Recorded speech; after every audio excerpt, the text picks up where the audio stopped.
आज हम बनाएंगे चावल और चने दाल से बेसन चीला। जनरली लोग इसे बेसन से बनाते हैं, लेकिन हम चावल और चने दाल को भिगा के और उसके बाद बनाएंगे, जिससे ये खाने में बहुत ज़्यादा टेस्टी और क्रिस्पी बनेगी। और इसमें ढेर सारी वेजिटेबल्स भी यूज करेंगे, जिससे ये और भी ज़्यादा हेल्दी भी बन जाएगी और झटपट से बनके तैयार भी हो जाएगी। तो चलिए हम इसे बनाते हैं। सबसे पहले हम 1 कप चावल 1 कप दाल को ओवरनाइट सोक कर दिए हैं। इसे में हम अरवा चावल लेंगे, इसमें 4-5 मिर्च डालेंगे, अदरक डालेंगे, थोड़ा सा लहसुन डालेंगे और इसका एक फ़ाइन पेस्ट बना लेंगे। इसका फ़ाइन पेस्ट बना के इसे हम किसी बर्तन में निकाल लेते हैं और इसमें कुछ वेजिटेबल्स हम यूज करेंगे।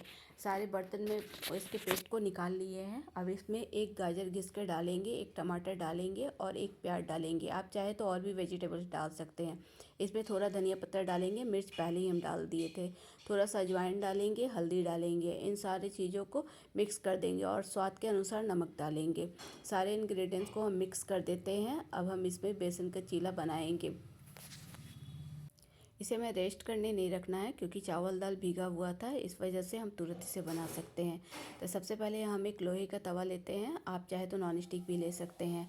अब इसमें ऑयल ग्रीस करेंगे और उसमें 2 चम्मच चीला डाल के इसे अच्छे से फैला देंगे। ये बहुत ईज़िली बन जाएगा, बहुत आपको चिपकेगा भी नहीं। मेरा तवा थोड़ा सा ग्रीस किया हुआ था, इस वजह से ये बहुत ईज़िली बन जाएगा। आपके पास अगर नॉन स्टिक है तो आप नॉन स्टिक पर बनाएं।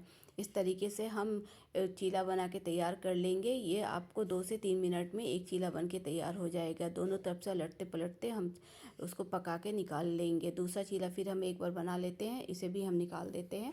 अब हम इसे सर्व करते हैं। हमारा चीला बन के तैयार हो गया है, यह खाने के लिए बिल्कुल रेडी है। आप इससे चटनी के साथ खाइए, सॉस के साथ खाइए। ये टिफ़िन के लिए भी बहुत अच्छा ऑप्शन है। ये खाने के लिए बिल्कुल रेडी है। आप भी इसे एंजॉय कीजिए और हमारी रेसिपी अच्छी लगे तो लाइक कीजिए। Thank you.